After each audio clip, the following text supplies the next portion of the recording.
Hello बच्चों, let's read out the question first. In a cyclotron, magnetic induction of 1.55 weber per metre square is used. बोल रहा है cyclotron में magnetic induction, उसकी value given है.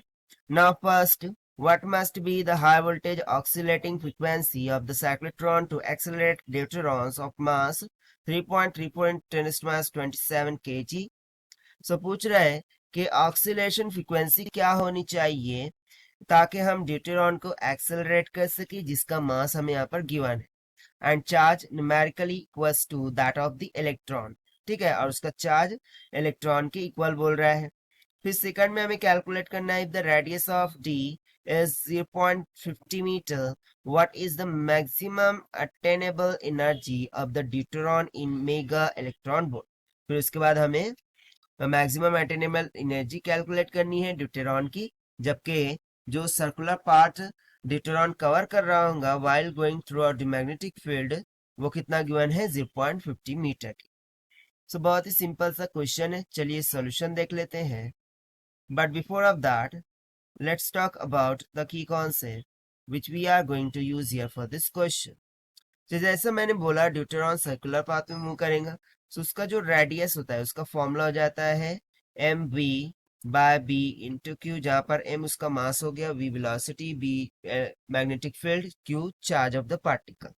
ठीक है, और उसी के साथ साथ जो यहाँ पर हमें बोल रहा है कि ऑक्सीलेटिंग फ्रिक्वेंसी है. सो साइक्लोट्रॉन के लिए जो टाइम पीरियड होता है उसका फॉर्मूला क्या होता है, T equals to 2πm by Q B के इक्वल. सो बस इसी फॉर्मूलाज का हम यहाँ पर यूज करने वाले हैं.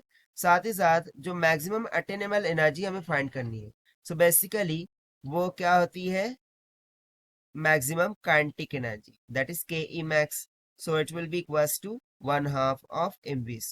सो बस इसी तीन फॉर्मूलाज का हम यहाँ पर यूज करेंगे और सोल्यूशन बना ले जाएंगे.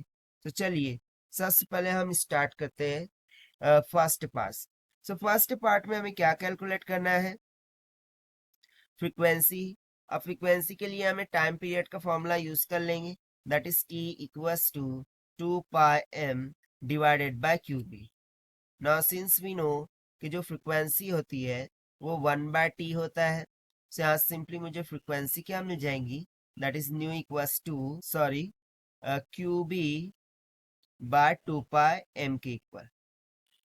ना सी हमें चार्ज गिवन है, मास गिवन है, मैग्नेटिक फील्ड भी गिवन है. Simply by substituting the values we can find the frequency, right.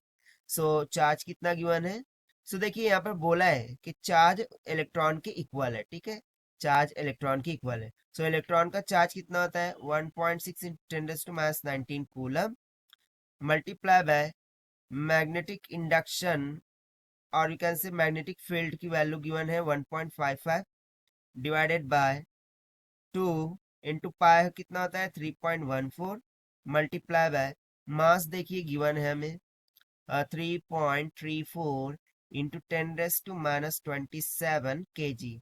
सो जब आप इसे सिंप्लीफाई करते हैं, so frequency approximately 11.82 into 10⁻6 hertz के इक्वल आ जाएंगी. सो यदि मैं मेगा हर्ट्स की बात करूं, so nu will be equals to 11.82 mega hertz हो जाएगी. ठीक है, सो ये तो आ गई उसकी ऑक्सीलेटिंग फ्रीक्वेंसी. ना सेकंड पार्ट में हमें मैक्सिमम अटेनेबल एनर्जी कैलकुलेट करना है. सो उसके लिए देखिए, मैं अभी फॉर्मूला देखूं कई मैथ्स का. सो 1/2 mv का स्क्वायर बोल रहे हैं, जहां पर v वेलोसिटी बोल रहा है. ठीक है, v क्या है यहाँ पर, वेलोसिटी को इंडिकेट कर रहा है. तो सबसे पहले तो हमें वेलोसिटी फाइंड करनी होगी. सो उसके लिए मैं ये रेडियस का फॉर्मूला यूज कर सकता हूँ. So let's say for this second one we will use r is equals to mv by bq. so यहाँ से v will be equals to क्या आ जाएगा, r bq by m. सभी के सभी वैल्यूज गिवन है. रेडियस कितना गिवन है 0.5 multiply by magnetic field 1.55, okay, multiply by charge electron है, सो वो हो जाएगा 1.6 × 10⁻19. ठीक है, वो इलेक्ट्रॉन की इक्वल है इसीलिए ये रखा है. डिवाइड बाय मास गिवन है 3.34 इंटू 10⁻27 kg। सो जब आप इसे सिंप्लीफाई एंड सॉल्व करते हैं, सो अप्रोक्सीमेटली वेलोसिटी आपको मिल जाएगी 37.13 इंटू 10⁻6 मीटर पर सेकंड के इक्वल। सो अब वेलोसिटी मिल गई है। सिंपली हम मैक्सिमम काइनेटिक एनर्जी का फॉर्मूला लगाकर उसकी काइनेटिक एनर्जी फाइंड कर सकते हैं और मैक्सिमम एनर्जी फाइंड कर सकते हैं। So K E max is equals to 1/2 mv का square, so it is equals to 1/2 mass कितना है 3.34 into 10⁻27 multiply by, here I am writing velocity कितनी आई थी 37.13 इंटू 10⁻6 का होल स्क्वायर। सो सिंपली जब आप इसे सिंप्लीफाई एंड सॉल्व करते हैं, सो के ई मैक्सिमम से आ जाएंगी 2.3 इंटू 10⁻12 जूल के इक्वल। ठीक है, बट सी हियर एनर्जी जो हमें पूछा गया है कैलकुलेट करने के लिए, वो जूल में नहीं मेगा इलेक्ट्रॉन वोल्ट में बोला है। ठीक है, सो उसके लिए मुझे क्या करना होगा, इसके इलेक्ट्रॉन के चार्ज से डिवाइड कर दूंगा।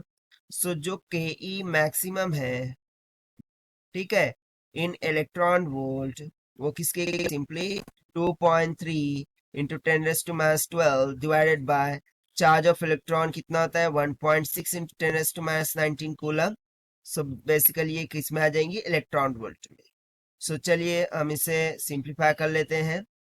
सो attainable maximum energy in electron volt comes out equals to 14.39 into 10⁻6 electron volt. So basically 10⁻6 को मैं क्या लिख सकता हूँ मेगा, सो ये हो जाएगा 14.39 मेगा इलेक्ट्रॉन। ठीक है, सो ये हो गई attainable energy for that deuteron. ठीक है, so this is what whole about this question which we have solved by using the simple conceptual formulas of radius of the particle while moving in a magnetic field in a circular path and time period of oscillation for the cyclotron. So this is the required solution. I hope you understood well. Best of luck. Thank you.